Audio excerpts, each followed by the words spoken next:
Coffee is my stress reliever. My today's story.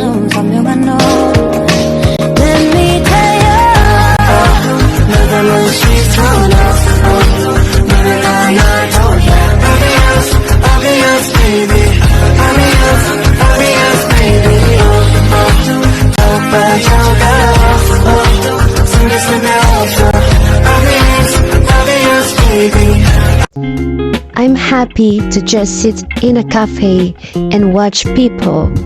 It's my favorite thing to do, for sure. Coffee is my love language.